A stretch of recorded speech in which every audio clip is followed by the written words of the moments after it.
परमोच्च अवस्था आहे.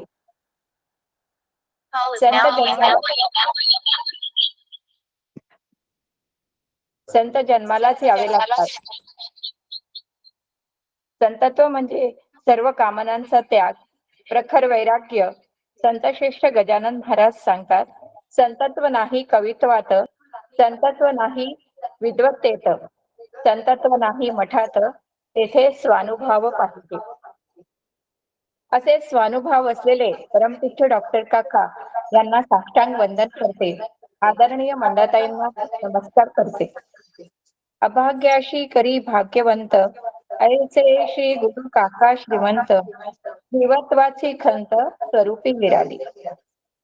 ओविबद्ध आत्माराम या ग्रंथासोबतच ठिकठिकाणी अभ्यास वर्ग यशस्वी करणारे आनंदाचे डोही युट्यूब चॅनलवर हजारोंच्या विविध विषयांवरील प्रवचन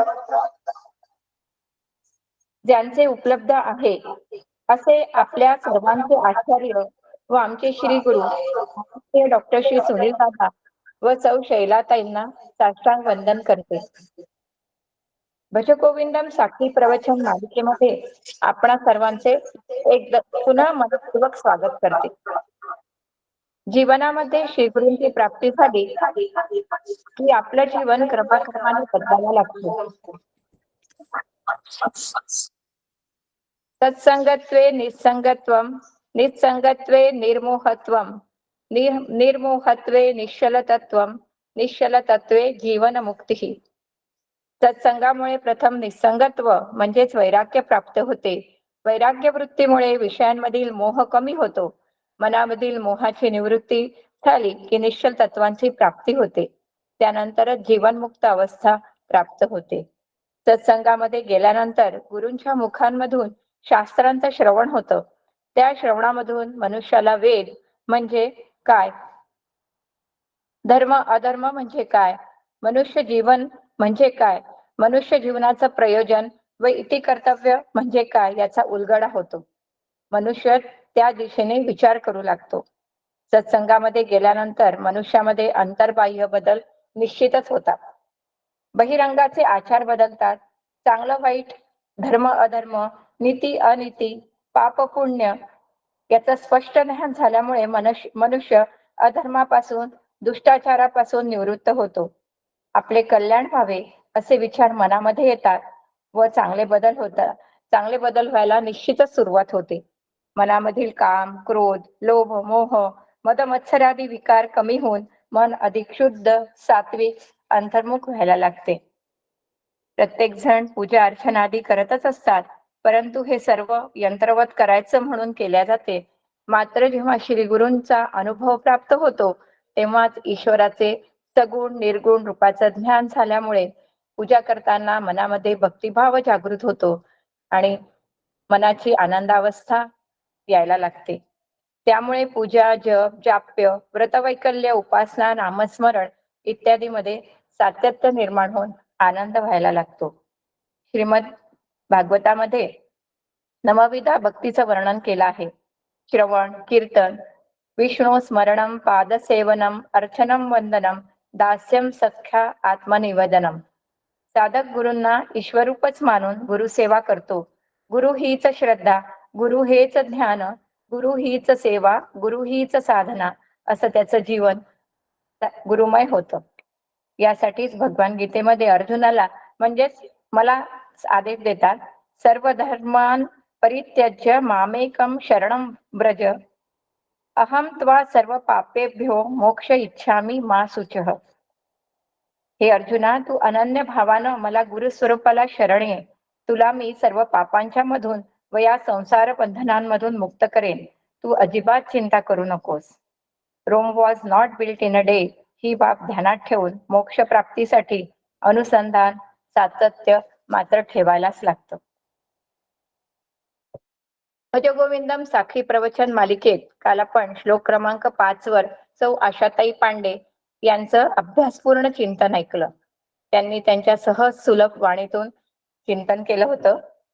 आशाताई ह्या यवतमाळ अध्यात्म मार्ग समूहाच्या गणमान्य ज्येष्ठ श्रेष्ठ अशा साधिका आहेत. हे त्यांच्या कालच्या चिंतनावरून आपल्या सर्वांना स्पष्ट झालंय. त्यांच्या कालच्या श्लोकात त्यांनी जे उद्बोधन केले त्याचा आपण थोडक्यात आता आढावा घेऊया. जीवनामध्ये बाल्य, तरुण, तारुण्य व वृद्ध अशा 3 अवस्था असतात. या 3 अवस्थेनंतर मृत्यू हा स्वाभाविक आहे, परंतु अशा मृत्यूची आपल्याला सर्वांनाच भीती वाटते. जीवनामध्ये प्रामुख्याने 6 विकार दिसतात. अस्ति, गर्भामधील अस्तित्व, जायते जन्म, वर्धते वर्धन, विपरिणीते प्रौढावस्था, अपिक्षयते क्रमाक्रमाने क्षीण होणे, विनश्यती म्हणजे नाश पावणे. हे विकार जडजीवाचे आहे. मी मूळचा चैतन्यरूप आत्मा आहे, हे नीट आपल्याला श्रीगुरूंकडून समजावून घ्यावे लागते. हे त्यांनी आपल्या कालच्या चिंतनात प्रामुख्याने सांगितले. देहबुद्धी ते आत्मबुद्धी हा प्रवास केवळ श्रीगुरूंच्यामुळेच होतो. श्रीगुरु तत्वमसीचा आपल्याला उपदेश करतात. आपला परमार्थ रोकडा असावा असेही त्यांनी पुढे सांगितले. त्यापुढे त्यांच्या चिंतनात म्हणतात, उपजे ते नासे हे डॉक्टर काकांकडूनच आपल्याला नीट समजून समजते. श्री गुरूंनी दिलेल्या साधनाचे अंतःकरणात सतत चिंतन असले पाहिजे. त्यामुळे ब्रह्मसत्य जगत मिथ्या समजून देह सुखाचा त्याग करायला हळूहळू शिकतो. सर्व वेदांत ग्रंथामध्ये अज्ञान निवृत्ती व सच्चिदानंदाची प्राप्ती होते. शास्त्राभ्यासाने बुद्धी धारदार तेज होऊन जीव ब्रह्मैक्य होतो. अधिष्ठान दृष्टी प्राप्त व्हायला लागते. श्री समर्थ सांगतात, स्थल त्याग होता सवेची जाते. यासाठी भजगोविंदम मध्ये आपल्याला सातत्य असावं लागतं. मी माझं हा भ्रम काढून टाकावा लागतो. मान सन्मान सगळे सोयरे यांच्यामध्ये आपण बद्ध होतो, परंतु कामापुरता मामा जग हे दिल्या घेतल्याचं आहे. त्यामुळे संसार परिवारात जास्त आसक्ती ठेवू नये. डॉक्टर काका सांगतात, आपल्याला वृद्धत्व येणारच आहे, त्याचा आपण आनंदाने स्वीकार करायला हवा. संत आपल्याला पदोपदी सावध करतात, त्यामुळे फक्त त्यांचंच ऐकावं, त्यांच्या संगात राहावं. ते ममत्व आसक्तीचा त्याग करायला लावतात. केवळ आत्मविचाराचा विश्वास मला होऊन मला मोक्षाकडे जायला सहज सुलभ होते. त्यापुढे त्याच्यात चिंतनात म्हणाल्या, भगवंताला हृदयात जपून चिंतन करायचे, तेव्हा बुद्धीत प्रकाश पडून कुटस्थ चैतन्य प्राप्त होते. यासाठी अखंड सातत्याने अभ्यास करून मनान चिंतन करून पुरुषार्थानेच आत्मविचाराचे ध्यान करावे. त्यामुळे साध्य होता साधनांचा ठाव नाही अशी स्थिती येते. सर्वांना असा अनुभव यावा ही अशी प्रार्थना त्यांनी शेवटी डॉक्टर काकांच्या चरणी केली. तसेच काल आदरणीय गीताताई जोशी भिलई यांच्याकडून श्लोक क्रमांक 7 याचे चिंतन आपण ऐकले. त्याचे काही स्टार पॉइंट्स बघूया. आचार्य सांगतात, हे मूढमते, तू मर्त्य शरीरामध्ये आसक्ती न ठेवता परमेश्वराला भक्तिभावानं शरण जा. भज म्हणजे सगुण साकार देवतांच्या जप पूजा अर्चा करणे, सगुण साकार देवतांची उपासना करणे व जीव ब्रह्म ऐक्य करणे. त्यांनी अगदी सोप्या भाषेत उदाहरण देऊन आपला शोक अतिशय सोपा करून समजावला. अथांग सागरात 2 ओंडके भिन्न दिशेने येऊन एकत्रित येतात. काही काळ एकत्र प्रवास करतात व लाटेच्या प्रवाहामुळे पुन्हा भिन्न होऊन पुन्हा कधीही भेटत नाही. तसं माणसाचं जीवन सहप्रवास क्षणिक आहे आणि हे अगदी सत्य आहे. पराधीन आहे जगती पुत्र मानवाचा, मनुष्य देह सत्य या भ्रमातच जगतो. परदेशामध्ये पतीच्या मृत्यूनंतर पुनश्च दुसरा सोबत लग्न करण्यास तेथील स्त्री उतावळी झाली असते. आपली भारतीय संस्कृती किती महान आहे आणि तिचं जतन करणे हे आपलंच कर्तव्य आहे. भगवद्गीतेमधील अर्जुनाला उपदेश करताना भगवंत म्हणतात, हे अर्जुना, सर्व भूत मात्र अव्यक्तामधून जन्माला येतात. शरीर धारण चलनावलनादी व्यवहार करून कर्म प्रवृत्त होतात. नंतर शरीराचा मृत्यू होतो. तेव्हा पुन्हा सर्वजण अव्यक्ता अवस्थामध्ये जातात. जीवन क्षणिक अवस्था आहे. असे अनेक त्यांनी मुद्दे मांडले होते आणि ते अतिशय चांगले होते. परंतु वेळेच्या अभावी मी ते सर्व आपल्या समोर उद्घृत करू शकत नाही. आज दिनांक 19/9 रोजी दीप्तीताई व्यास धुळे यांचे 7 ते 7:30 या वेळेत श्लोक क्रमांक 7 वर चिंतन होत आहे. त्यांचा आपण थोडक्यात परिचय बघूया. आदरणीय दीप्तीताई व्यास धुळे आपणा सर्वांना सुपरिचित व आवडते भैयाभाभी पुरोहित यांच्या सुकन्या आहेत. आदरणीय आचार्य सुनील दादांच्या प्रवचनाची छाप त्यांच्यावर पडली आहे. धुळे शहरामध्ये दासबोध या ग्रंथावर ऑफलाईन वर्ग घेतात. आपल्या मधुरवाणीने व जिज्ञासू वृत्तीने त्यांनी आपल्या सर्वांना आकर्षित करून घेतले आहे. श्लोक क्रमांक 7 वर त्यांनी आपल्या चिंतनास थोड्या वेळात सुरुवात करावी अशी मी त्यांना विनंती करते. तसेच 7:30 ते 8 या वेळात आदरणीय स्वातीताई केळकर विलासपूर यांचे श्लोक क्रमांक 8 वर चिंतन होणार आहे. आदरणीय स्वातीताई केळकर विलासपूर निवासी आहेत. त्या परमपूज्य डॉक्टर काकांच्या अनुग्रहित आहेत. त्यांनी आपल्या सेवानिवृत्तीचा बराच काळ शिवगड येथे वास्तव्यास दिला आहे. अशा या शिवगडवासिनी ताई विलासपूर येथे परमपूज्य काकांच्या मार्गदर्शनाखाली भगवद्गीता अभ्यास वर्ग घेत आहेत. आज आपल्याला चांगले दोन्ही वक्ते लाभलेले आहेत. आदरणीय दीप्तीताई व्यास धुळे यांनी श्लोक क्रमांक 7 वर चिंतनास सुरुवात करावी अशी मी त्यांना विनंती करते.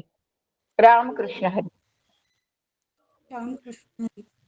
सदाशिवसमारंभां शंकराचार्यमध्यमा अस्मदाचार्यपर्यन्तां वन्दे गुरुपरंपरां. परमपूज्य डॉक्टर काकांच्या चरणी साष्टांग नमस्कार करते व आजच्या चिंतनाला आरंभ करते. आजचा माझा श्लोक आहे श्लोक क्रमांक 7. बालस्तावत क्रीडासक्ता तरुणस्तावत तरुणीसक्ता वृद्धस्तावत चिंतासक्ता परमे ब्रह्मणि कोऽपि न सक्ता. मागच्या श्लोकामध्ये आपण पाहिलं की मनुष्याचं शरीर जे आहे हे किती नाशिवंत आहे. देह मेल्यानंतर हे शरीर मेल्यानंतर या देहाला काळी मात्र किंमत नसते. पण जोपर्यंत आपण जिवंत आहोत तोपर्यंत या आपला हा देह अत्यंत मौल्यवान आहे. का बरं मौल्यवान आहे? तर या नरदेहामध्येच आपण ब्रह्मपदाला स्वरूपकार्तेला प्राप्त होऊ शकतो. म्हणून मनुष्य देह मिळाल्यानंतर ब्रह्मरूपता प्राप्त करून घेणे, मोक्ष मिळवणे हा मनुष्य देहा जन्मामध्ये मनुष्याचा हे आद्य कर्तव्य आहे. पण हे आद्य कर्तव्य न वाटता मनुष्य देहामध्ये इतर जे कर्तव्य आपल्या वाट्याला आलेली आहे ती कर्तव्य आपल्याला अत्यंत महत्त्वपूर्ण वाटतात आणि आपलं संपूर्ण आयुष्य त्या कर्तव्य पूर्ण करण्याकडेच आपण व्यतीत करतो. आपलं सगळं आयुष्य खर्ची घालतो. पण जे आद्य कर्तव्य आहे मोक्ष मिळवणं त्याकडे मात्र आपलं संपूर्ण दुर्लक्ष होतं. मंदाताई खूप सुंदर समजावून सांगतात. मंदाताई म्हणतात की जर का मला आज मरण आलं तर माझ्या घरातले माझे एकही कर्तव्य माझ्या वाचून राहणार नाही, ते सगळे पूर्ण होतील. समजा बाळाला जन्म दिला आणि आईचा मृत्यू झाला तर बाल वाढणं थांबतं का? अजिबात थांबत नाही. तो वाढतो, त्याचं शिक्षण लग्न सगळं व्यवस्थित होतं. समजा त्याच्या लग्नाच्या आधी वारलं किंवा त्याच्या शिक्षणाच्या आधी जर का आई वडिलांचा मृत्यू झाला, दोन्ही मधनं एकही जरी नसलं तरी तो बाल वाढतो. म्हणजे जगातील आपल्याला जे आद्य कर्तव्य वाटतात ते आद्य कर्तव्य आपल्या वाचून कुठेही अडत नाही. सगळ्यांचं सगळं व्यवस्थित नीट होतं. पण जर का मोक्ष मिळवण्याच्या आधी स्वरूपकार्ता सिद्ध होण्याच्या आधी जर का मला मरण आलं तर माझं मोक्ष मला दुसरं कोणीही साध्य करून देऊ शकत नाही. या नरदेहामध्येच मी मुक्त होऊ शकते. याची व्यवस्था ईश्वराने केलेली आहे. म्हणून नरदेह मिळाल्यानंतर माझं आद्य कर्तव्य आहे की सगळ्या प्रपंचातली आसक्ती बाजूला सोडून मी प्रयत्नपूर्वक प्रामुख्याने मी ब्रह्मरूप कसा होईल याकडे माझी वाटचाल असली पाहिजे. पण वास्तविक याकडे आपलं संपूर्ण दुर्लक्ष होतं आणि मी अधिकाधिक या प्रपंचाच्या मोहमायेच्या आसक्तीत आसक्त होत राहतो.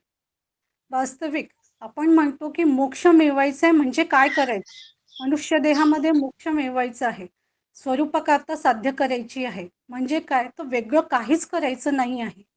जे माझं मूळ स्वरूप आहे, नित्यतृप्त, आनंदी, समाधानी, शांत, निर्भयी, हे जे माझं स्वरूप आहे ते प्राप्त करून घ्यायचं आहे. वास्तविक माझी सगळी धडपड, सगळी वाटचाल याच दिशेने असते बरं का. पण अज्ञान आणि अविद्येच्या आवरणामुळे आपण काय करतो, या देहादी जगताला सत्य मानतो आणि त्याच्या आसक्तीत राहतो. त्यातूनच मला सुख मिळतं आहे, त्यातूनच मला आनंद मिळतो आहे, अशी आपली एक भ्रम तयार होतो, असा एक आपला गैरसमज तयार होतो. आणि त्या आपल्याला ज्या विषय, व्यक्ती, वस्तूमधनं सुख मिळतंय त्याच्या मागे लागतो आणि त्याच्या आसक्तीमध्ये आपण गुरफटत जातो. पण ती आसक्ती आपल्याला चिंतेमध्ये, दुःखामध्ये घेऊन जाते हे याकडे आपलं अजिबात लक्ष नसतं. आणि या श्लोकामध्ये आचार्य आपल्याला हे समजून सांगण्याचा प्रयत्न करतात. 3 अवस्थेच्या माध्यमातून आचार्य आपल्याला सांगतात की माणूस कसा आसक्तीत विषयामध्ये आसक्त होत असतो. बालपण येतं, बालस्तावत क्रीडासक्ता. जो बालपण असतो त्या बालपणामध्ये मनुष्य खेळण्यामध्येच आसक्त असतो. त्याला आनंदाचं काही स्तोत्र काही त्याला वाटत असेल तर ते फक्त खेळणं, त्याचं उठणं, बसणं, चालणं, बोलणं, हसणं, गाणं हे खेळातच असतं. अभ्यास जरी करून घ्यायचा असला तर खेळाच्या माध्यमातून करून घेतला तर तो करतो. नाही तर त्याला न जेवणात रस असतो, न खाण्यापिण्यात रस असतो किंवा न अभ्यासात रस असतो. आयुष्यामध्ये फक्त मुलांना खेळणं हे अतिशय प्रिय असतात. तसंच बालपणानंतर तारुण्य येतं. तारुण्यामध्ये आता खेळणं आवडत नाही. तारुण्यामध्ये ती आसक्ती होते, ती तरुण असेल तर तरुणीमध्ये आणि तरुणी असेल तर तरुणामध्ये. थोडक्यात सांगायचं तर कंचन व कामिनीच्या मागे तरुणावस्थामध्ये जीव वेडा झालेला असतो. तरुणावस्थामध्ये कंचन आणि कामिनी आणि 10 विषय. 10 विषय कोणते? तर पंचज्ञानेंद्रियाचे 5 विषय, शब्द, स्पर्श, रूप, रस, गंध आणि अंतःकरणाचे 5 विषय, सत्ता, संपत्ती, यश, कीर्ती आणि प्रतिष्ठा. या 10 विषयाच्या मागे तरुणावस्थेमध्ये जीव जीव अत्यंत प्रिय असतात. हे 10 विषय अत्यंत प्रिय असतात आणि त्यासाठी तो वाटेल ते प्रयत्न करतो, कष्ट करतो. मी काहीही करेन पण हे सर्व मिळवेल, कारण यात त्याला सुख वाटत असतं, आनंद वाटत असतो. त्यासाठी काबाड कष्ट तो करतो आणि असंच या सगळ्यांच्या मागे धावता धावता वृद्धावस्था कधी येते हे त्यालाही कळत नाही. आणि हे जे विषयांच्या मागे जो तरुणावस्थामध्ये कष्ट केलेले असतात मिळवण्यासाठी, त्यांच्या मागे लागलेला असतो, त्यामधनं सुख भोगण्याचा प्रयत्न केलेला असतो, अनेक विषय उपभोग घेतलेले असतात, तरी त्या सगळ्या विषय उपभोग घेऊन सुद्धा वृद्धावस्थेमध्ये ते विषय आपल्याला सुख देऊ शकत नाही. वृद्धावस्थेमध्ये जसं वृद्धावस्था येते तशी तशी चिंतेची अवस्था येते. चिंता, दुःख, क्लेश हे सगळे पाठीमागे लागतात आणि वृद्धावस्थेमध्ये चिंतासक्त वृद्ध मनुष्य हे सतत चिंतेमध्ये आसक्त झालेला असतो, चिंतेने घेरलेला असतो. कारण याला तसंच आहे. यौवनावस्थामध्ये जे शरीर सुदृढ होतं, बलाढ्य होतं, सत्ता संपत्ती सगळं त्याच्या हाती होतं, वृद्धावस्थेमध्ये येता येता ते शरीर आता दुर्बळ व्हायला लागलेलं आहे. सगळे इंद्रिय हे कमकुवत झालेले असतात. डोळ्यांनी कमी दिसतं, कानांनी कमी ऐकू येतात, तोंडात दात नसतात. शरीर हे अत्यंत दुर्बळ झालेलं असतं, अनेक व्याधींनी ग्रासलेलं असतं. त्यामध्येच जे सत्ता संपत्ती मिळवलेली असते, आता त्यावरचा ताबाही हळूहळू कमी झालेला असतो. बाहेर रिटायरमेंट आल्यामुळे आता सामाजिक जे संपर्क आधी होतं तेवढं राहत नाही. त्यामुळे बाहेरचं मान हे कमी झालेलं असतं आणि घरामध्येही सगळं जे कर्तृत्व असतं आता नवीन पिढीकडे गेलेलं असतं. सत्ता ही नवीन पिढीकडे गेलेली असते आणि घरातील ही मान आता हळूहळू कमी व्हायला लागतं. घरातील वृद्ध व्यक्तीकडे बसायला तरुण पिढीकडे जास्त वेळ नसतो. ते सगळे आपल्या कामात दंग असतात. वृद्ध व्यक्ती हे हळूहळू एकाकी होत जातो. त्यामध्ये अनेक आजार पण ग्रासतात. त्याचं मन सदैव भूतकाळ आणि भविष्य काळामध्ये रेटांगळत असतं. भूतकाळाची आठवण आली की जीव कासावीस होतो आणि भविष्य काळाची आठवण त्याला चिंतेमध्ये घेऊन जाते. त्यामध्ये अनेक सोबती जी असतात हे साथ सोडून गेलेले असतात. आता मरणाची भीतीही त्याला वाटत असते. आता मी गेलो तर जोडीदारामध्ये एकाला तर आधी जाणं भाग आहे. दोन्ही सोबत नाही जात. तर मी गेलो तर हिचं कसं होईल किंवा ही गेली तर माझं कसं होईल, ही चिंता भेडसावत असते.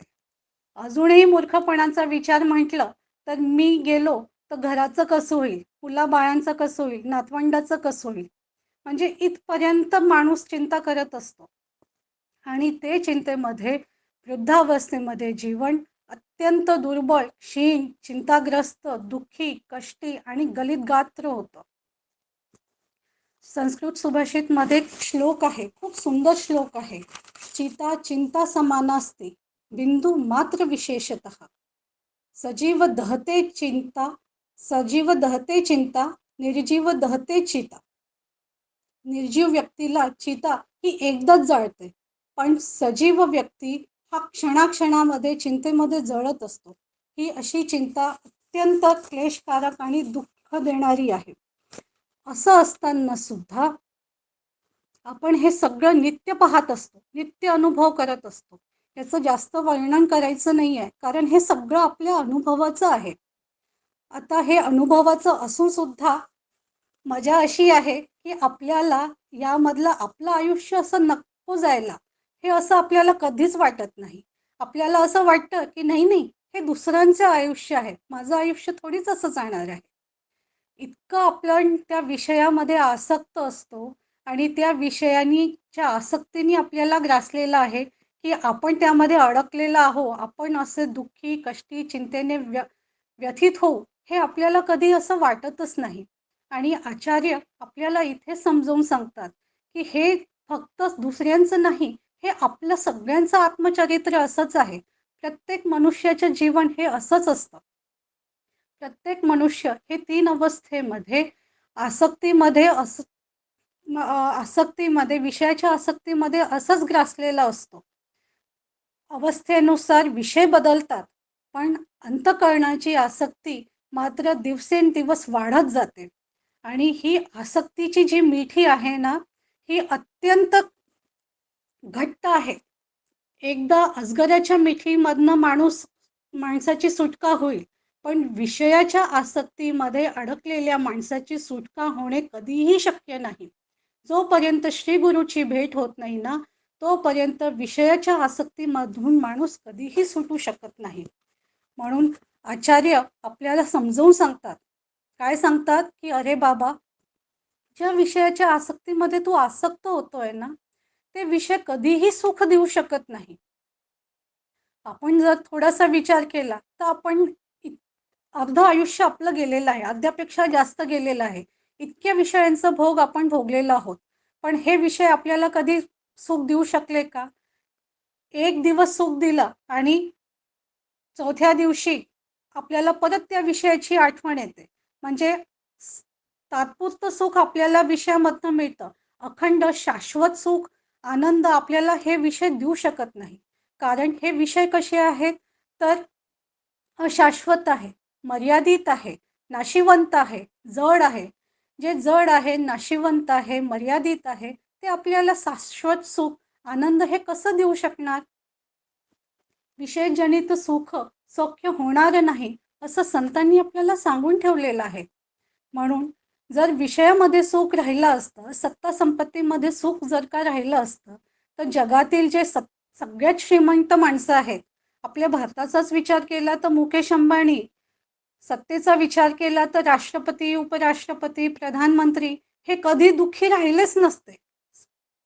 अखंड सुखात राहिले असते. पण त्यांनाही आपण विचारलं तर तेही म्हणतील की आम्हाला हे दुःख आहे. म्हणजे काय, तर जगातील कितीही विषय मिळवले, कितीही सत्ता संपत्ती यश कीर्ती जरी मिळवल्या, तरी ते विषय आपल्याला सुख देऊ शकत नाही. ते विषय आपल्याला दुःखातच घेऊन जातात. म्हणून संत आपल्याला समजावून सांगतात. संत काय सांगतात की जगी सर्व सुखी असा कोण आहे, विचारे मना तुझी शोधून पाहे. जगात असं सुखी कोणीच नाहीये. तुला जर का शाश्वत सुख हवं असेल, अखंड आनंद हवा असेल, तर जो आनंद रूप आहे, शांतीचा सागर आहे, आनंदाचा सागर आहे, ते जे गोविंद रूप आहे, गोविंद आहे, जे भगवंत आहे, त्याच्या शरणी तू जा. त्यांचा आश्रय जर का घेतला, त्याचं भजन जर का तू केलं, तर तू अखंड आनंदाला, शांती, तृप्ती, समाधानाला प्राप्त होशील. फक्त त्याचं भजन करून हे लाभणार आहे का? तर नाही. भगवंताचं, गोविंदाचं भजन तर करायचंच आहे, पण गोविंद रूप व्हायचं आहे. भजन करता करता गोविंद रूप व्हायचं आहे. ज्या वेळेस आपण गोविंद रूप होऊ, त्यावेळेस आपण अखंड तृप्ती, शांतीचा अनुभव करू, आनंद रूपतेला आपण प्राप्त होऊ. आता एवढं संत आपल्याला समजावून सांगतात, एवढं सगळे संत सांगतात, शास्त्र सांगतात, आपण ही खूपदा ऐकतो. पण आपली वृत्ती भगवंताकडे मात्र आसक्त होत नाही. जेवढी आसक्ती आपली विषयाकडे आहे ना, त्यामधली 0.0000% सुद्धा आसक्ती आपली भगवंताकडे होत नाही. आता याला कारण काय आहे? तर याला कारण शास्त्र सांगतं की जो मनुष्य जेवढा विषयासक्त असतो, त्याची आसक्ती भगवंताकडे होतच नाही. कठोपनिषद आता आपण ऐकलं. कठश्रुती सांगते की पराची खाणी वै तृणच स्वयंभू तस्मात परा पश्यंती नांतरात्मन. म्हणजेच काय, तर श्रुती ही सांगते की भगवंतांनी भोग घेण्यासाठी सगळ्यांची जी इंद्रिय आहेत हे बहिर्मुख केलेली आहे. आणि जो बहिर्मुख माणूस असतो, जो बहिर्मुख होऊन विषयामधनं सुख घेण्याचा प्रयत्न करतो, तो कधीही आत्मानुभव प्राप्त करू शकत नाही. दासबोधामध्ये समर्थ सुद्धा सांगतात की अंतर्निष्ठ तितके तरले, अंतर्भ्रष्ट तितके बुडाले. आता जर का मला सुख, समाधान, आनंद प्राप्त करून घ्यायचं असेल, तर मला काय व्हावं लागेल? अंतर्मुख व्हावं लागेल. भगवंताचं स्मरण करावं लागेल. पण हे भगवंताचं स्मरण, भगवंताविषयी प्रेम केव्हा निर्माण होते? तर ज्या वेळेस ईश्वर कृपा होते. अवधूत गीतेमध्ये सांगितलेलं आहे, ईश्वरानुग्रहा देवे पुसाम अद्वैत वासना. जोपर्यंत जेव्हा ईश्वराची कृपा होते ना, त्यावेळेसच अद्वैत वासना, ब्रह्मजिज्ञासेची ओढ निर्माण होते. तुकाराम महाराजही म्हणतात, बहुसुकृताच्या जोडी परी विठ्ठले आवडे.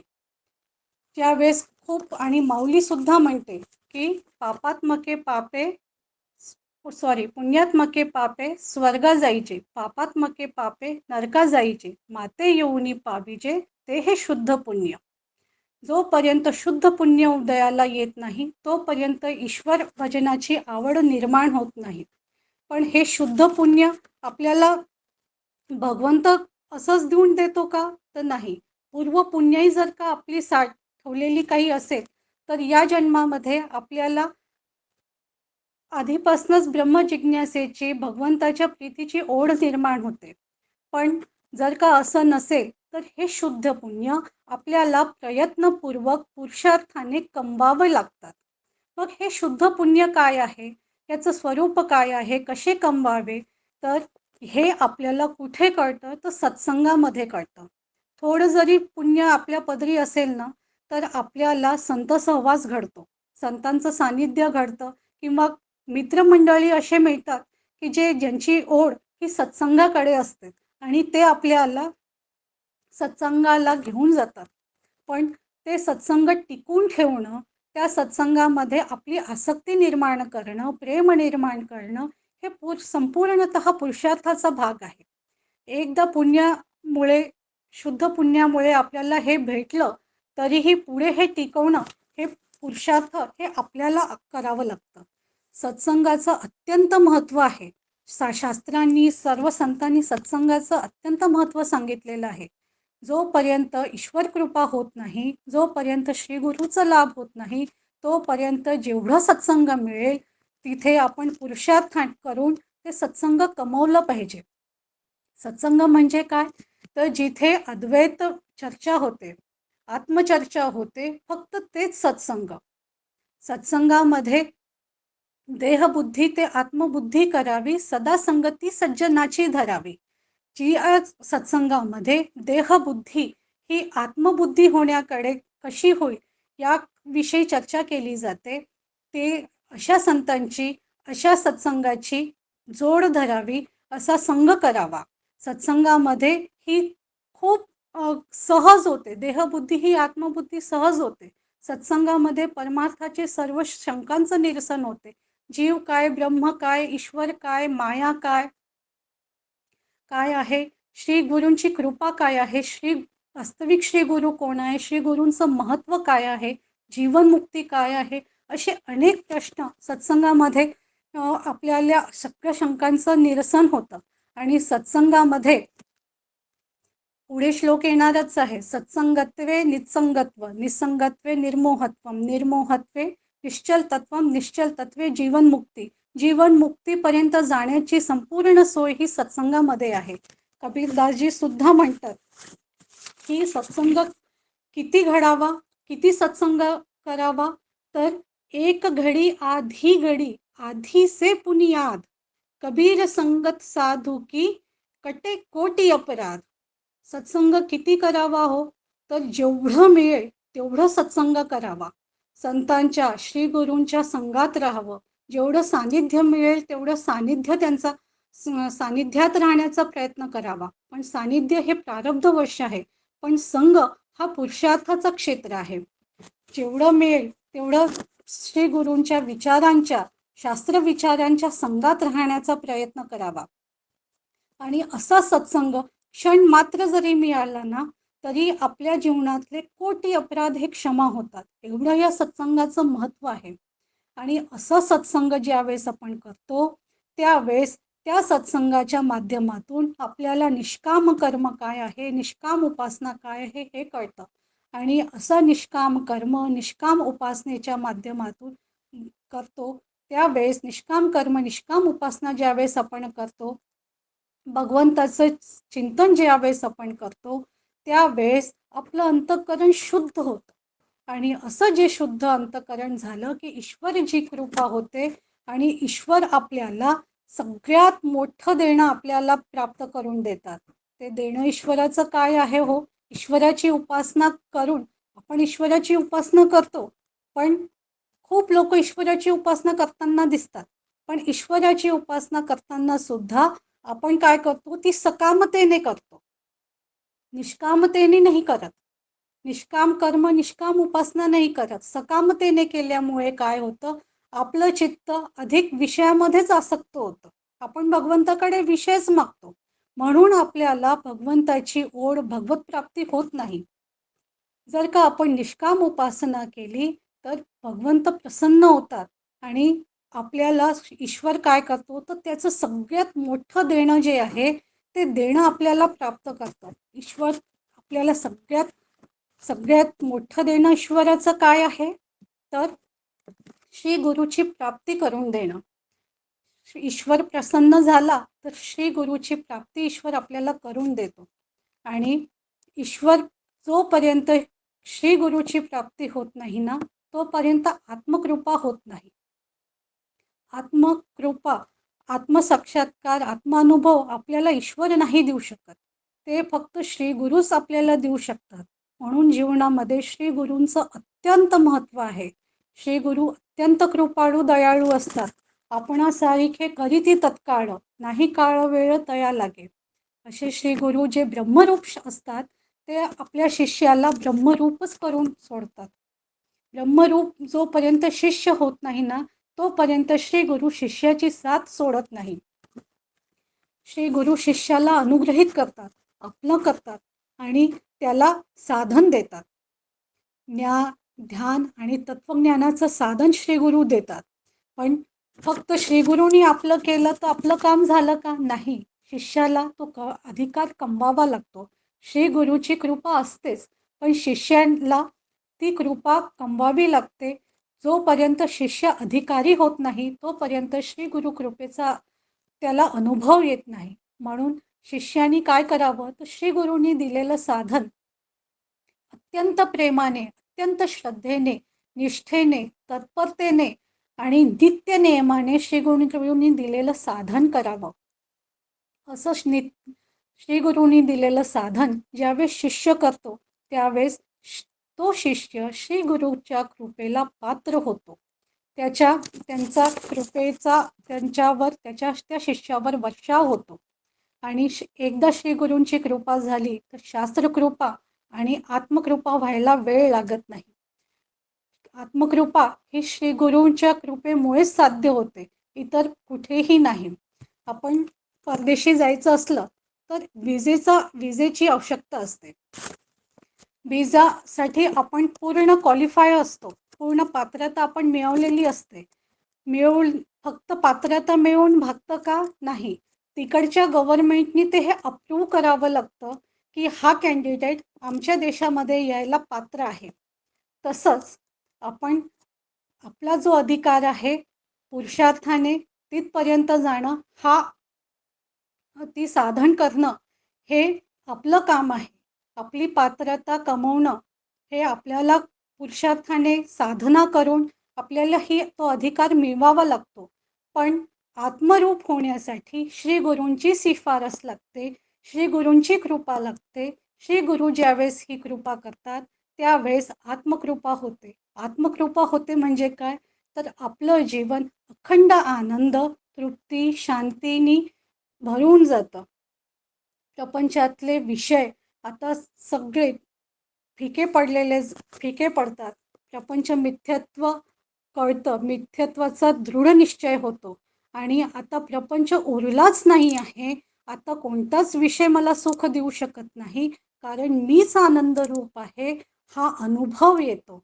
सगळीकडे फक्त आनंद, शांती, तृप्ती, समाधान ही अवस्था प्राप्त होते. आणि अशी आत्मकृपा श्री गुरु कृपेने प्राप्त होते.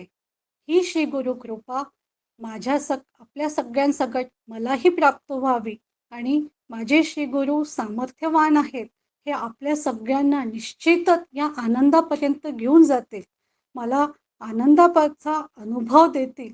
हे श्री गुरूंच्या चरणी मी प्रार्थना करते आणि आजच्या चिंतनाला श्री गुरूंच्या चरणामध्ये अर्पण करून इथेच विराम देते. रामकृष्ण हरी.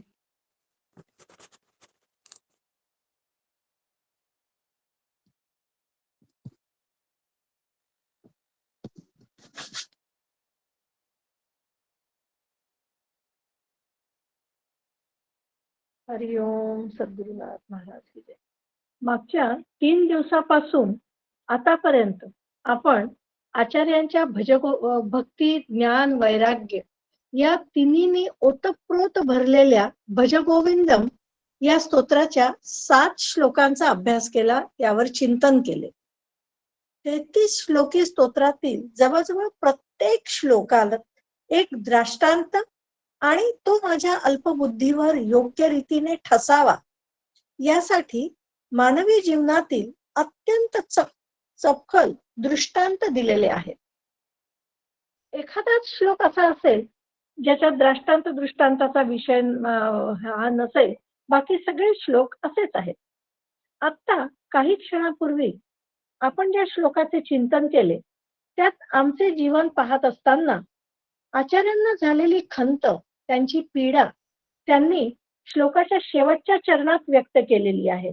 अशी परमे ब्राह्मणी कोपी न सकता या शब्दात त्यांनी ती स्पष्टपणे मांडली आहे. ते म्हणतात, सकल मनुष्य जात बालपणापासून वृद्धावस्थेपर्यंत कोणत्या ना कोणत्या विषयात आसक्त झालेली दिसते.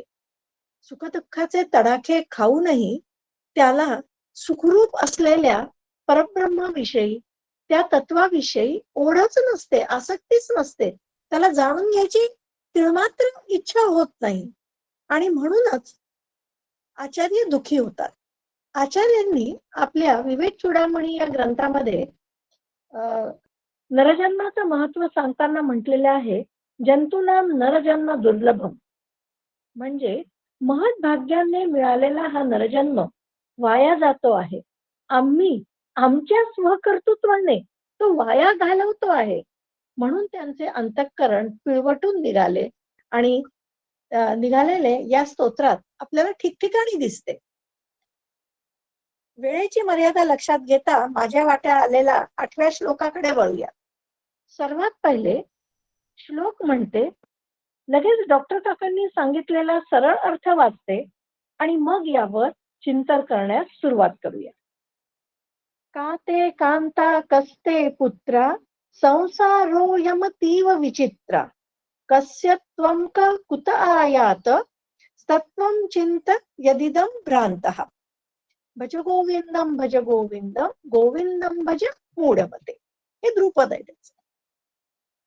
तसे पाहिले तर तुझी पत्नी तुझी कोण, तुझा मुलगा तुझा किती, हा संसार मोठा विलक्षण अनाकलनीय व अविश्वसनीय आहे.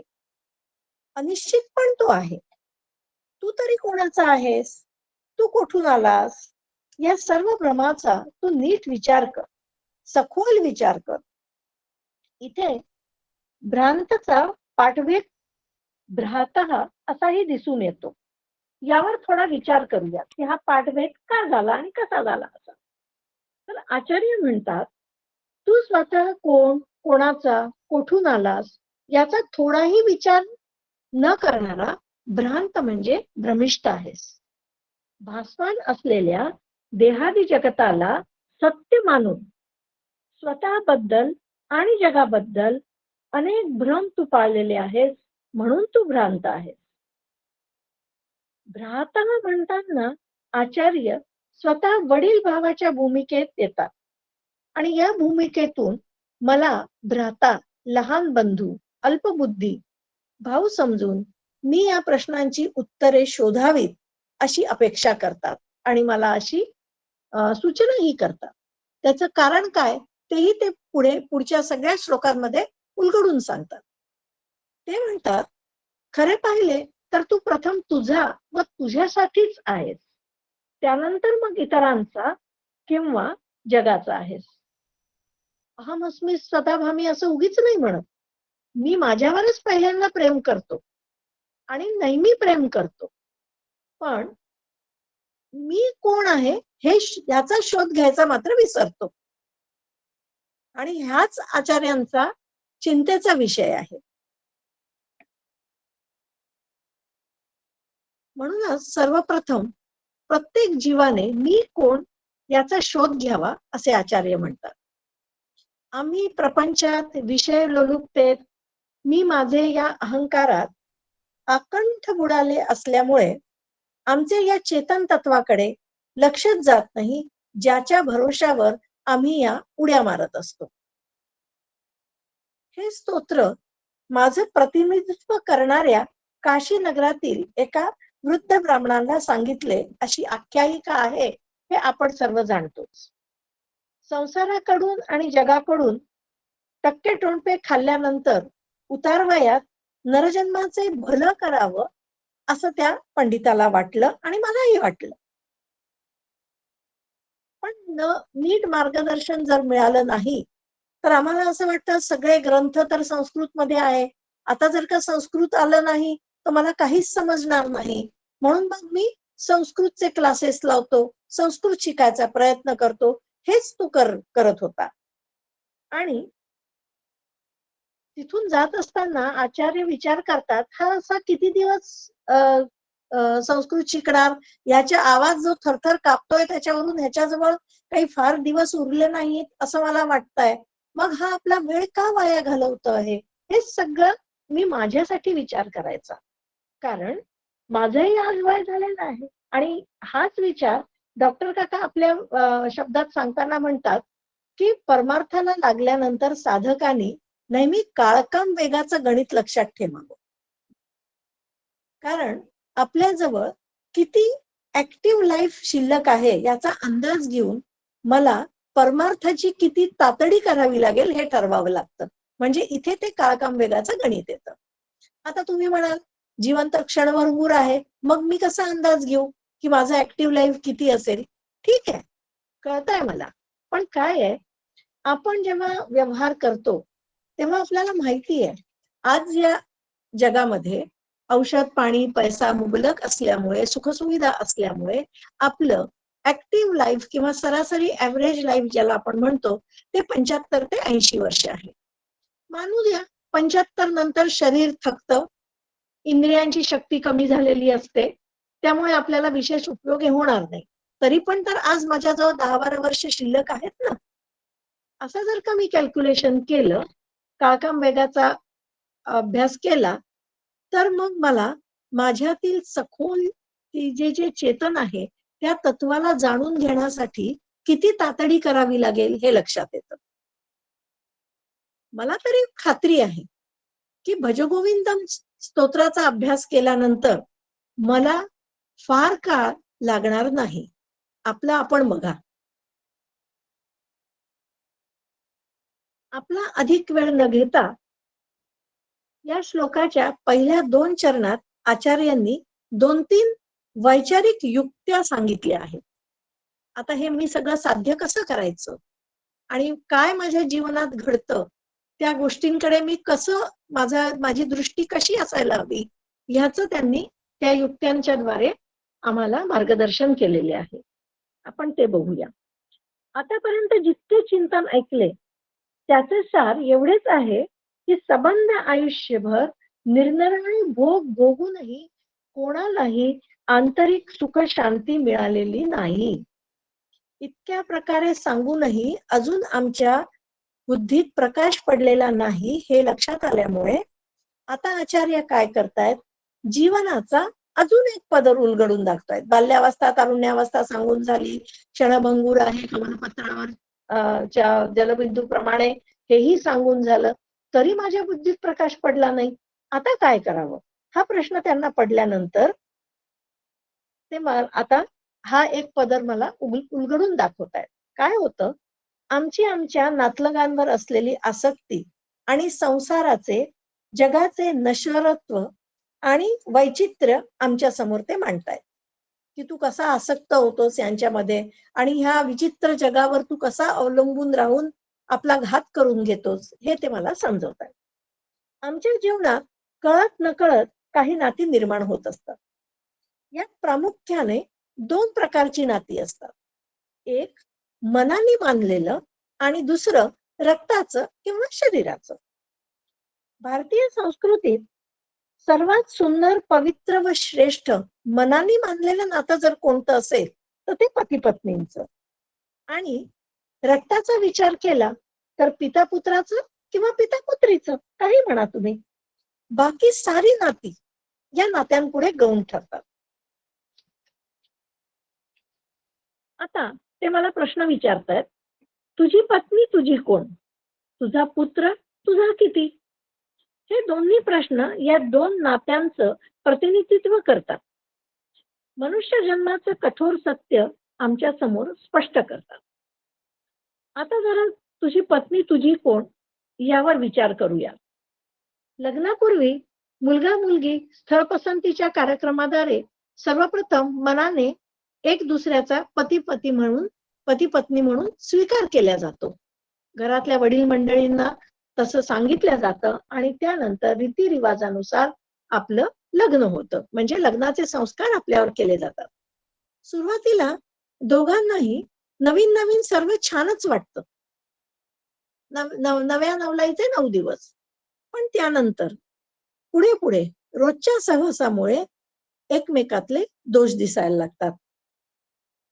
असं म्हणतात, विषयातील जर का वैराग्य तुम्हाला बाळगायचं असेल, जे परमार्थासाठी आवश्यक आहे, तर तुम्ही विषयातील दोष दर्शन करायला सुरुवात करा. जसजशी आपण विषयातील दोष दर्शन करू ना, आपल्याला त्या विषयाबद्दल वैराग्य यायला लागतं.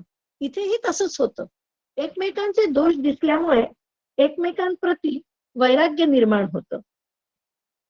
कधी कधी हे वैराग्य इतके वाढते कि काही वर्षापूर्वी एक दूजे के लिए बने ये दोनों अब एक दूसरे से पीछा छुड़ाने का विचार करने लगते हैं.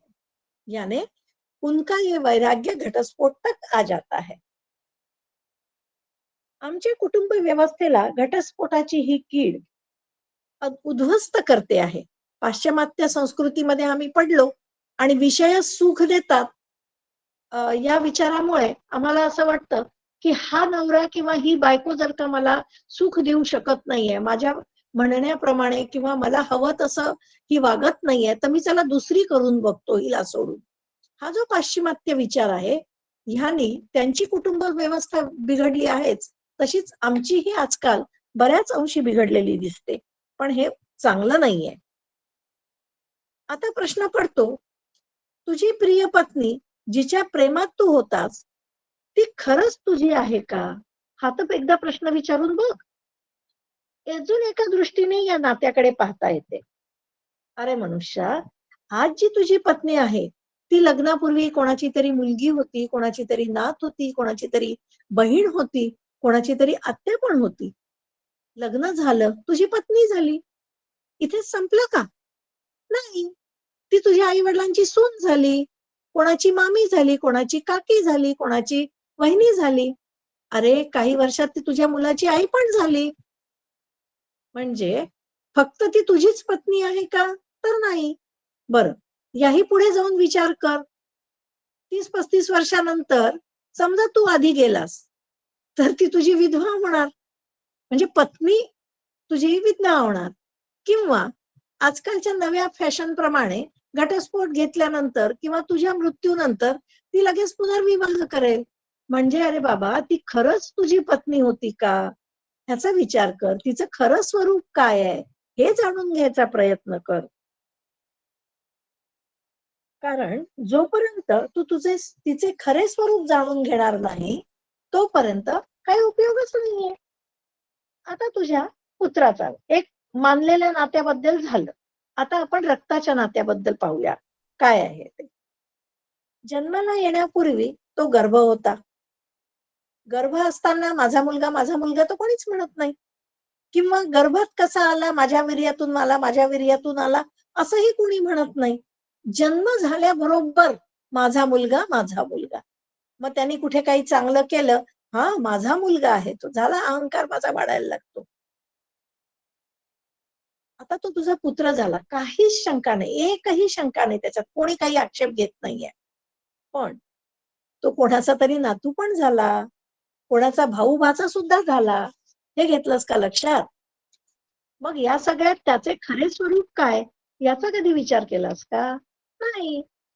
आता थोडा अजून दुसरा विचार करू. तुझा मुलगा तरी आता तुझा किती आहे हा जो एक प्रश्न उपस्थित आहे केल्या गेलेला आहे. आता यावर चला विचार करूया. लहानपणी त्याच्या प्रत्येक गरजेसाठी त्याच्या प्रत्येक अडीअडचणीसाठी तो तुझ्यावर अवलंबून होता आणि काय करायचा? बाबा बाबा बाबा बाबा असं करत मागे पुढे करायचं. मोठा झाला, पायावर उभा राहिला, तूच उभा करून दिलंस. त्याच्यानंतर हॉल बुक करून धूमधडाक्यात त्याचं लग्नही लावून दिलंस. आता तू तिचा झालास म्हणून का रडतोयस? अरे बाबा, ही तर जगराहटी आहे. तुझे आणि तुझ्या वडिलांचा नात्याचेही हेच झालेले आहे. दुसरं काही वेगळं झालेलंच नाहीये. तेच पुढे चालू आहे. मग एवढी चिंता का करतोस? एवढं दुःख का करतोस? म्हणजे आतापर्यंत आपण जे चिंतन केलं त्याचा जर का आपण एकत्रित विचार केला तर असं दिसून येतं की नातं कोणतंही असो, पती पत्नी, पिता पुत्र, सगळे सोयरे, जीवश्च कंठश्च म्हणणारा मित्र, त्याची मैत्री, काहीही असो, हे सर्व एका सिद्धांताने बांधलेले आहे. आणि तो सिद्धांत बृहदारण्यक उपनिषामध्ये याज्ञवल्क्य ऋषींनी आपली पत्नी मैत्रेयीला सांगितलेला आहे. आलं लक्षात? जे अभ्यास करतायत त्यांच्या लगेच लक्षात आलेला आहे. तो सिद्धांत असा आहे, आत्मानस्तु कामाय सर्वं प्रियं भवति. जोपर्यंत ती नाती अनुकूल आहेत, सुख देणारी आहेत, तोपर्यंतच ती टिकतात. म्हणून तर म्हणतात ना, जग हे दिला घेतल्याचे. हीच नाती दोष दर्शन झाल्यामुळे प्रतिकूल जेव्हा होतात तेव्हा ती दुरावतात. आणि किती दुरावतात तर यापुढे तुझे तोंडही पाहणार नाही, किंवा जीव गेला तरी तुझ्या घराची पायरी चढणार नाही, इथपर्यंत जाऊन पोचतात. असो, हे झालं पहिल्या चरणाविषयी. आता दुसरं चरण बघूया. संसारोऽयमतीव विचित्रः. प्रवाहाने नित्य असणारा हा संसार विलक्षण, अनाकलनीय, अनिश्चित असा विचित्र तर आहेच, त्याचबरोबर हा भरवशाचा विश्वास ठेवावा असाही नाही. म्हणून तर ह्याला शास्त्र गंधर्व पट्टनम म्हणतात. ते काही उगीच नाही. मृगजळाच्या पाण्यावर विश्वासून शेती करण्याची स्वप्न पाहणे जसे मूर्खपणाचे आहे, अगदी तसेच या संसारावर अवलंबून राहिले तर तीच अवस्था आपलीही होते. आम्ही कसेही वागलो, आता संसाराकडे अजून एका अँगलने बघूया. आम्ही कसेही वागलो तरी हा बरे वाईटाचा शिक्का आमच्यावर लावल्याशिवाय काही राहत नाही. डॉक्टर काका त्यांचं एक नेहमीचं उदाहरण देतात. त्यांनी आपला भरभराटीचा व्यवसाय सोडला तेव्हा ते म्हणतात 3 प्रतिक्रिया आल्या. त्या प्रतिक्रिया आणि ते सगळं आपल्याला माहितच आहे. या व्यतिरिक्त पण डॉक्टर काका एक नेहमी उदाहरण देतात. ते बोट पाण्यात बुडल्याचं. पहिल्या दिवशी आपण वाचतो पाण्यात बोट बुडली, ठीक आहे, वाचला, पेपर ठेवून दिला. दुसऱ्या दिवशी कोणीतरी फोन करून कळवतं, माझा नातलग त्याच्यात होता, अरे खूप वाईट वाटतं, रे रे रे, त्या कसा तो म्हणजे त्या नावाड्याला कळलं नाही का, पोलिसांनी लक्ष दिलं नाही का, हा कसा चढला एवढ्या गर्दीतल्या नावेमध्ये, त्याला कसं बसू दिलं. तिसऱ्या दिवशी कोणीतरी सांगतं, अरे तू ज्यांच्याशी नेहमी भांडत असतोस ना, तुझे शत्रुत्व घेऊन जे दोघं जण होते ते देखील त्याच नावेत होते. मी लगेच म्हणतो, पोलिसांनी तरी कुठे कुठे पाहावं, नावाड्यांनी स्वार्थासाठी बसवलं असेल, तू त्यांना अक्कल नको का. म्हणजे एकच घटना मी 3 शिक्के मीच मारले, कारण मी संसाराचा भाग आहे, मी जगाचा भाग आहे, आणि हे जग जे आहे हे असंच आहे. मग आता यावर उपाय काय. तर सद्गुरू आहेत डॉक्टर काका, ते असंच कसं सोडतील काहीतरी विधान देऊन. तर ते काय सांगतात, ते काय मार्गदर्शन करतात मला, ते म्हणतात, आपण न्याय नीती धर्माला अनुसरून वागत असू तर समाजाची फिकीर करण्याची अजिबात गरज नाही, कारण तो प्रतिक्रिया देतोच. हेच तुकाराम महाराज सुद्धा सांगतात, कोणी निंदा कोणी वंदा, आमचा स्वहिताचा धंदा. दुसरे असे की डोळ्यात तेल घालून मी काय करतेय याकडे लक्ष ठेवायला या गतिमान समाजाला वेळच नाहीये.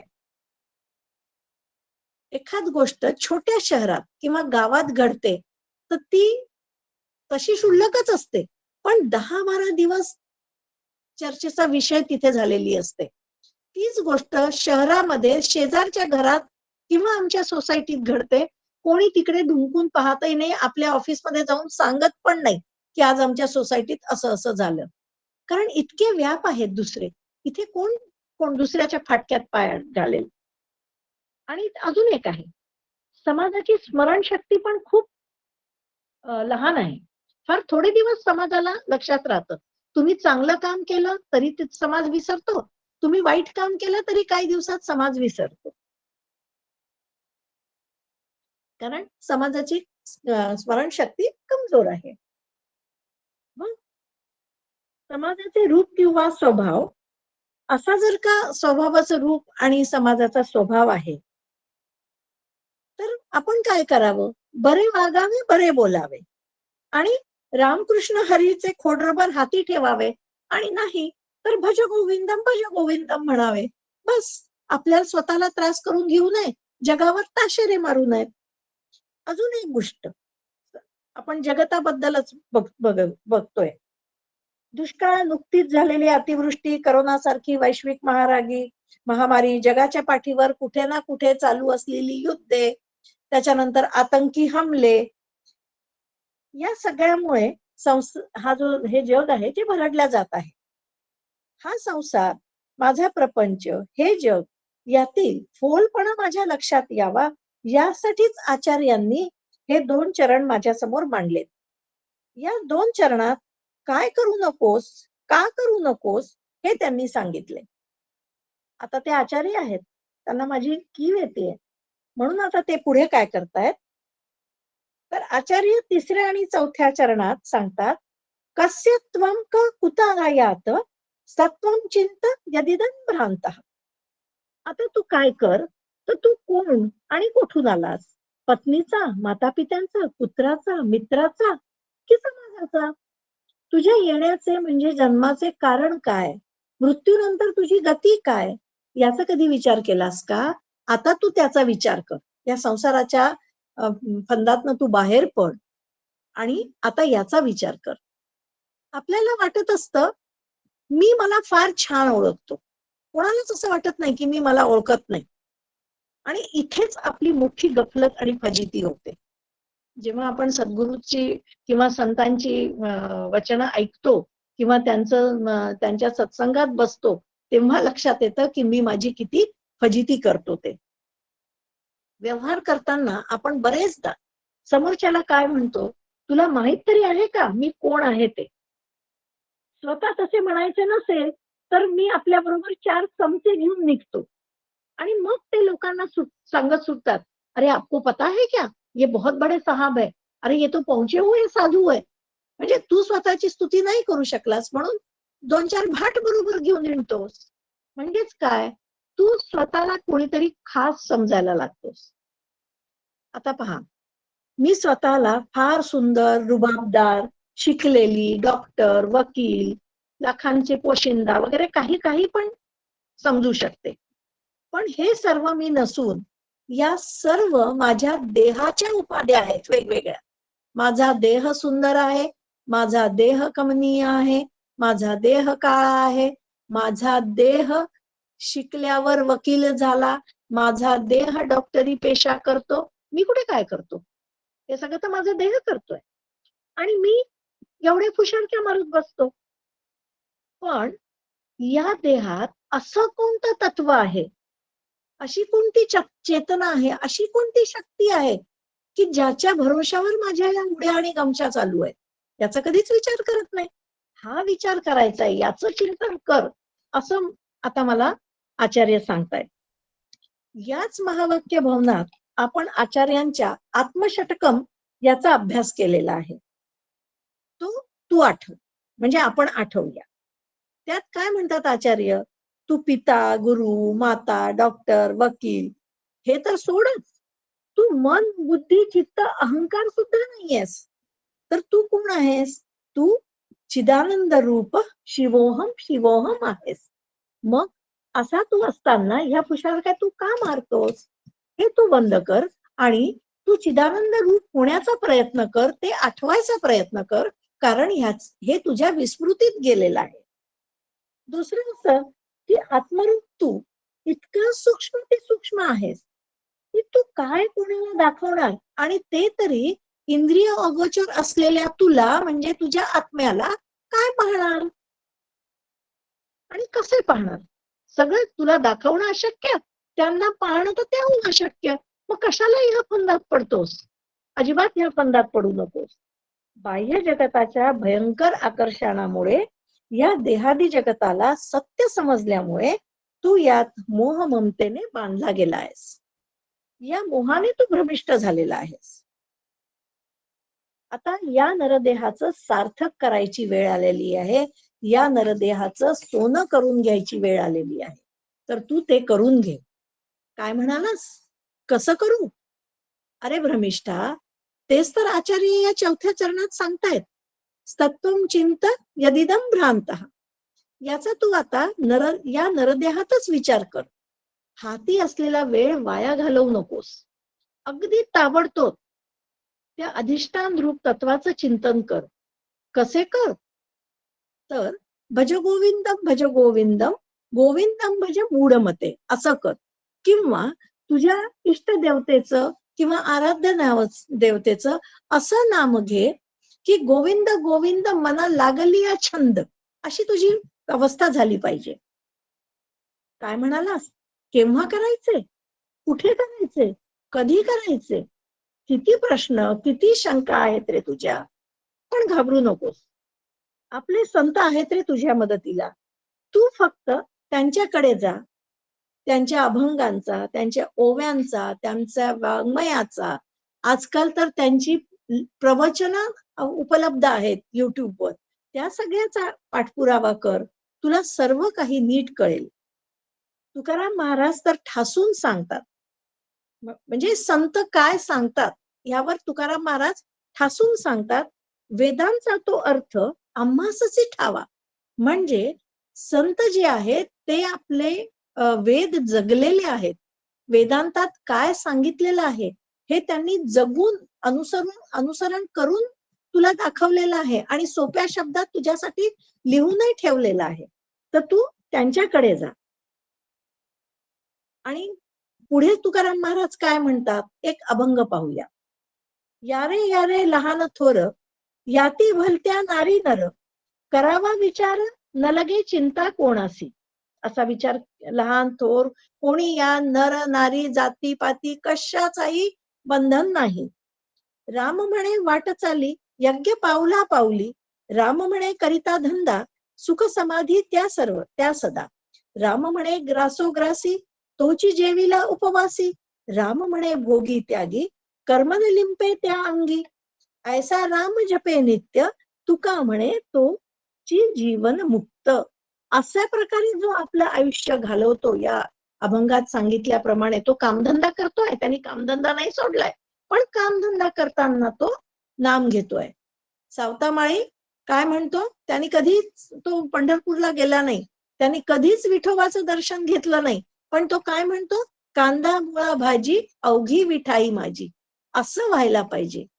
म्हणजे असं नाम जर का मी घेतलं तर या तुकाराम महाराजांचा अभंगाचा निष्कर्ष माझ्या समोर काय येतो, तर ते दृढपणे सांगतात की जो असं वागेल, जो अशा प्रकारे नाम घेईल, तो माणूस जीवन मुक्त होतो. स्टॅम्प पेपरवर लिहून घ्या, असं ठासून त्यांनी सांगितलेलं आहे. संत जरी असले, असं जरी असलं, माझ्यासाठी संत त्यांच्या वाङ्मय स्वरूपात अवेलेबल असले तरी देखील प्रत्येक युगात भगवंतांनी सांगितले, मी प्रत्येक युगात अशा संत व्यक्तींचा म्हणजे संत व्यक्तींना मी जन्म देतो आणि प्रत्येक युगात आपल्याला ते संत शोधता आले पाहिजेत. डॉक्टर काका संतच आहेत, लक्षात या. आणि म्हणून आता जरी आपल्या जवळ कबीर, तुलसी, रामदास, तुकाराम, ज्ञानोबा, माऊली नाहीत, तरी मी काय करू असा प्रश्न विचारण्याची अजिबात गरज नाही. डॉक्टर काकांकडे जा, त्यांच्यासारख्या अजून संत आहेत, त्यांचा शोध घ्या, त्यांचा अनुग्रह घ्या आणि आपलं पुढची वाटचाल करा. डॉक्टर काकांनी तर आमच्यासाठी, आम्हाला शिकवायसाठी, आम्हाला अनुग्रह देण्यासाठी देशाच्या कानाकोपऱ्यात 13 आचार्यांची सोय करून दिलेली आहे. म्हणजे तुम्ही असं म्हणू शकत नाही की माझे सद्गुरू माझ्यापासून खूप दूर राहतात, आता मी त्यांच्याकडे कसा जाऊ, मला 4 तास लागतात, अरे मला तर 2 दिवस लागतात, मला 2 ट्रेन बदलावा. काही नाही, तुमच्या जवळ जे सद्गुरू आहेत तुम्ही त्यांच्या जवळ जा. आणि अशा 13 आचार्यांची सोय डॉक्टर काकांनी आपल्याकडसाठी करून ठेवलेली आहे. त्यांच्याकडे जा, त्यांचा अनुग्रह घ्या. अनुग्रह जरी डॉक्टर काकांचा तुमच्या जवळ असेल तरी देखील आज शंका विचारायला ये 13चे 13 आचार्य आपल्यासाठी उपलब्ध आहेत. आणि आपल्या शंकांचं आपण निरसन करून घ्या आणि भजगोविंदम भजगोविंदम असे भजन करून आपण जीवन मुक्त होण्याचा प्रयत्न करूया. इति रामकृष्ण हरी.